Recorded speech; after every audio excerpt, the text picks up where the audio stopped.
A resolução da questão número 24 da UFSC 2019/2, prova amarela.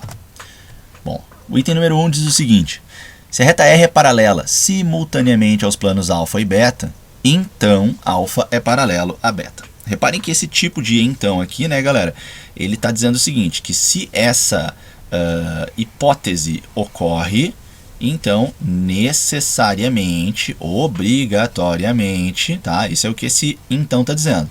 Necessariamente acontece esse final aqui, essa consequência, né? Que seria alfa paralelo a beta. Vamos ver se isso é verdade. Na verdade, a grande jogada nesse tipo de questão é tentar achar um contra-exemplo que mostra que a hipótese é verdadeira, mas que não acontece exatamente a consequência, aquela que nós dissemos aqui que é certa que vai acontecer. Dá pra gente pensar num plano que pode ser tipo o plano da parede. Vou tentar fazer uma reprodução aqui dele em perspectiva, tá? E aí aqui eu vou fazer o plano do chão. Ó, o chão aqui, tá? Pronto, então aqui está o meu plano alfa, aqui está o meu plano beta. E agora eu vou fazer uma reta aqui, ó, que ela vai ser minha reta R, nossa senhora, a grossura dessa reta R, e ela vai ser paralela ao plano alfa, aqui vai estar, por exemplo, a projeção ortogonal dela sobre o plano alfa, e ela também vai ser paralela ao plano beta, aqui vai ser a projeção dela sobre o plano beta. Então ela não está encostando em nenhum dos dois planos. A minha reta R, ela é paralela aos dois planos, ela é paralela aos dois, mas ela não tem contato com eles, então a interseção dela com eles é o conjunto vazio, tá? Então ela é paralela não coincidente. E, bom, a gente percebe que mesmo assim o alfa e o beta não são paralelos, né? Não são paralelos. Então, galera, esse é o contra-exemplo que mostra que não é uma necessidade, tá, que isso aconteça. Então a afirmação 1 ela é falsa, ela não vai entrar na nossa soma. Vamos ver então o item 2. Se o número complexo z igual a 2 mais i, dividido por 3 mais xi, é um imaginário puro, então x ao quadrado é divisor de 72. Primeiro vamos revisar o que é um número imaginário puro. Um número imaginário, um número que pode ser escrito com esse formato, né? Também pode ser escrito assim, ó, parte real de z mais parte imaginária de z, vezes i. Bom, para um número complexo ele ser imaginário puro, tá? Imaginário puro. O que a gente precisa? A gente precisa que a parte real seja nula e a parte imaginária não seja nula, tá? Então, um número imaginário puro é, por exemplo, z1 igual a 2i, ou quem sabe z2 igual a menos 5i. Ou seja, ele só vai ter a parte imaginária, ele não vai ter a parte real, tá? Bom, continuando, depois de ter revisado aqui a teoria, agora eu preciso identificar o que é a parte real e o que é a parte imaginária do nosso número em questão. Só que como ele tem i no denominador, a gente precisa começar a nossa brincadeira eliminando o i do denominador, fazendo o que a gente chama de racionalização do denominador. Para fazer isso, a gente chama uma nova fração e coloca em cima e embaixo o conjugado do denominador, ou seja, 3 menos xi, em cima e embaixo. Ok? Agora eu vou fazer as distributivas. Na parte de cima, eu vou ter 2 vezes 3, que vai dar 6, 2 vezes menos xi, que vai dar menos 2xi, i vezes 3, que vai dar 3i, e i vezes menos xi, que vai dar menos x vezes i ao quadrado. Aqui embaixo nós temos o famoso produto notável, que foi, né, provocado, né, de propósito, que vai dar sempre quadrado do primeiro menos o quadrado do segundo. Desenvolvendo mais um pouco, percebam que esse carinha aqui, né, como eu estou multiplicando por i ao quadrado, eu estou multiplicando por menos 1. Então o que vai acontecer? Esse cara aqui vai acabar se transformando em x, que eu estou fazendo menos x vezes menos 1 fica x. E portanto ele não carrega a parte imaginária, assim como o 6 também não. Sendo assim, eu vou botar os dois mais pertinho um do outro, o 6 junto com o x. Eles vão representar então a parte real do meu numerador. Depois eu vou agrupar também com a mesma lógica os dois coeficientes de i, que são o 3 e o menos... opa, não, esse aqui não. O 3 e o menos 2x. Então eu vou escrever 3 menos 2x. Esses dois estão multiplicando i. Enquanto que aqui embaixo eu tenho 9, né, que é o 3 ao quadrado, menos x ao quadrado vezes i ao quadrado. Só que O i ao quadrado é menos 1, né, galera? Então, vai ficar menos x ao quadrado vezes menos 1, vai ficar mais x ao quadrado. Então, esse é o meu denominador. Finalmente, a gente pode dizer que o nosso z pode ser escrito assim, né? 6 mais x sobre 9 mais x ao quadrado, mais 3 menos 2x, tem que ter uma travadinha aqui, dividido por 9 mais x ao quadrado, certo?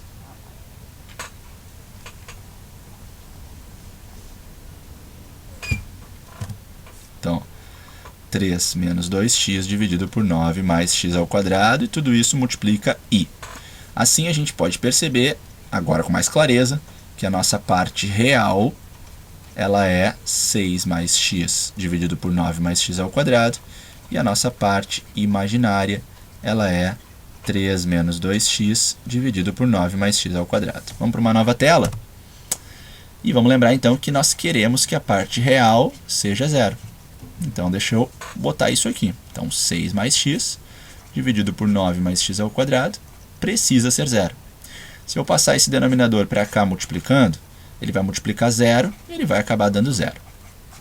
E agora é só passar o 6 para o lado direito para a gente já concluir qual é o valor que o x tem que assumir.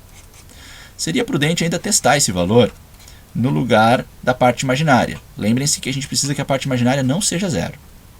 E a parte imaginária ela era 3 menos 2x dividido por 9 mais x ao quadrado.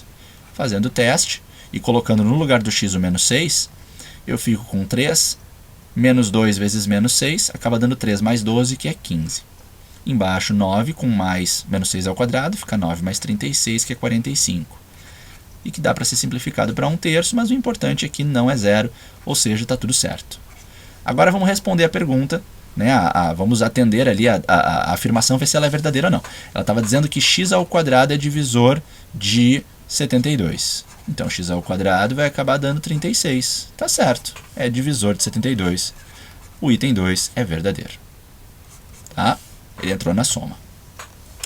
Item 4, conjunto A, conjunto formado por números z que são complexos e que, né, atendem necessariamente a essa relação matemática. O módulo de z mais 3i ele é igual a 1.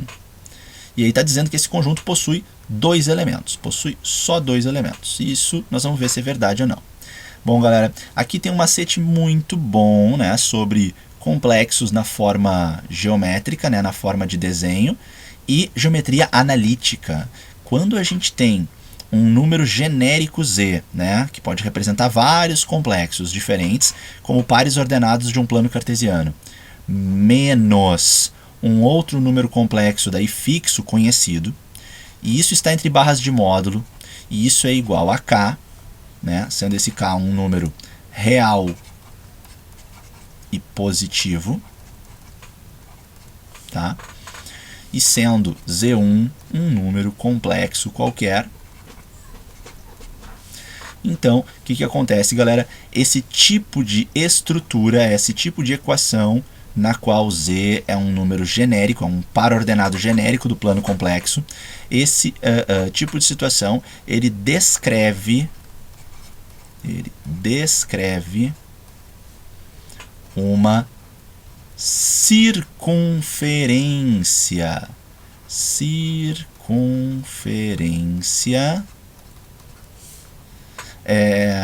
com centro em Z1 e raio igual a K.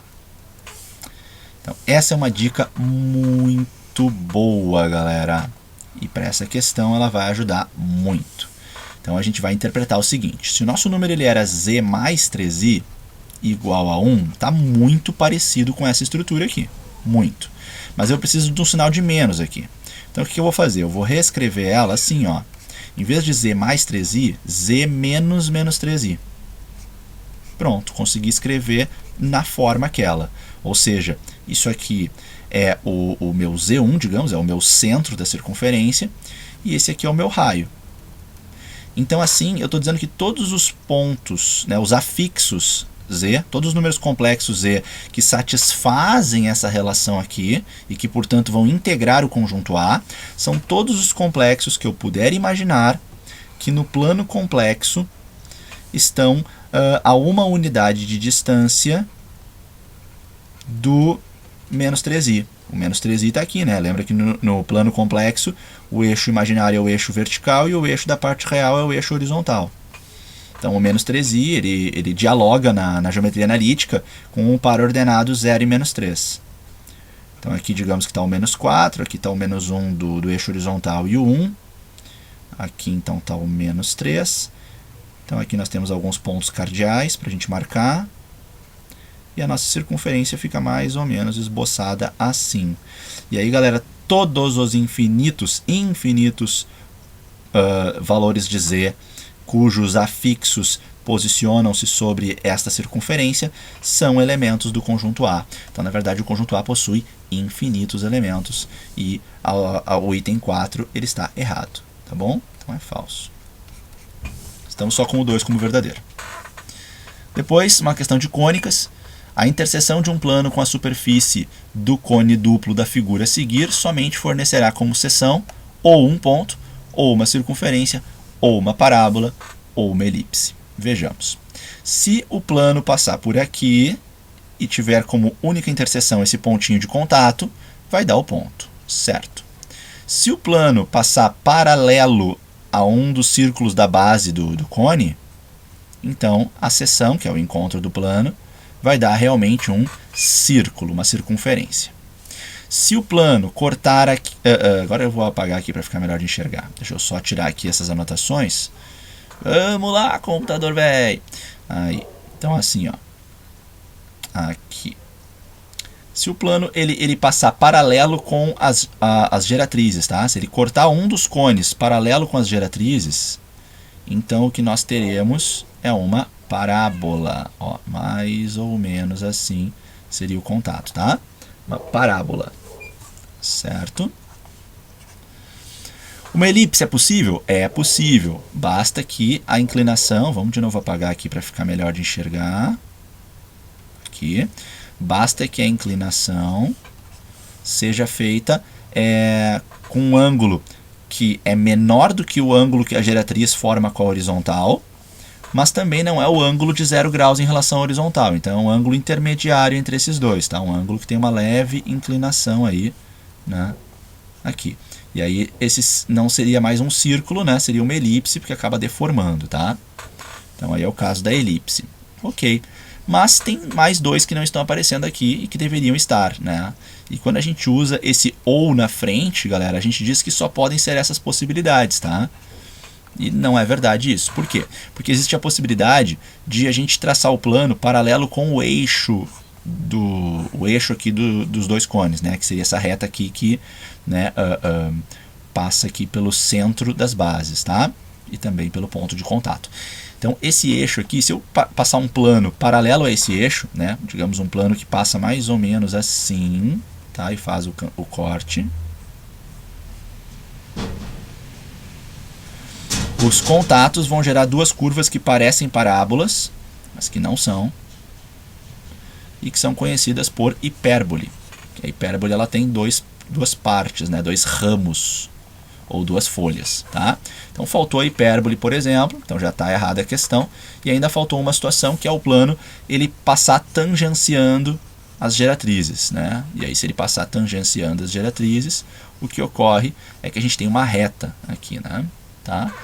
Então é isso. Também teríamos ainda o caso em que o plano passa contendo o eixo, né? Se o plano passa contendo o eixo, então a gente tem duas retas se formando. Então são situações que a gente pode ter aí, tá bom? Então é isso, tá errada a afirmação, mais uma que é falsa, por enquanto só a 2 que está correta. Vamos ver agora o item que vale 16 pontos, quer dizer, o item de número 16. Se i é a unidade imaginária, então 1 mais i na 15 dividido por 1 menos i na 13 é um número real negativo. O que a gente pode fazer aqui, galera? Tem várias resoluções. Eu vou fazer uma resolução que dá um pouquinho de trabalho, mas que eu acho que ela é mais fácil de pensar, que é a seguinte, ó, tentando me colocar no lugar aí de quem tem dificuldade em matemática. A gente pode fazer o seguinte, a gente pode separar o 1 mais i na 15, a gente pode separar ele em 1 mais i na 14 vezes 1 mais i. E 1 menos i na 13, eu posso separar ele em 1 menos i na 12 vezes 1 menos i. A grande jogada é a gente conseguir um expoente par, porque isso pode nos dar um bom atalho. Vou te mostrar essa dica muito legal. O que eu vou fazer agora? Onde eu tinha o expoente 14, eu vou escrever assim, ó, na 2 e depois na 7. As propriedades da potenciação permitem que a gente faça isso. Tá? E aqui embaixo, mesma coisa. O 12 eu vou escrever como 1 menos i na 2 e depois na 6. Tá? Então, foi... e aí, opa, nada a ver. Vezes 1 menos i. Beleza? Aí agora, o que eu vou fazer? Eu vou elevar ao quadrado. E quando a gente eleva ao quadrado, olha só o que acontece. Fica quadrado do primeiro, vai dar 1. 2 vezes o primeiro vezes o segundo. Quadrado do segundo. Fechou. Depois... tem o 7 lá fora. E aqui embaixo, mesma coisa, né? Vou desenvolver aqui dentro. Então, fica quadrado do primeiro, que é 1. 2 vezes o primeiro vezes o segundo. Quadrado do segundo, que é o i ao quadrado, na 6. Eu vou dar uma afastada aqui, mas aqui eu vou ter o 1 mais i dividido pelo 1 menos i. Daqui a pouco eu cuido deles. O que vai acontecer agora, galera? Olha só, i ao quadrado é menos 1. Então, ele pode cancelar com esse carinha aqui. Aqui embaixo, a mesma coisa acontece. Então, continuando, eu fiquei com 2i na 7, dividido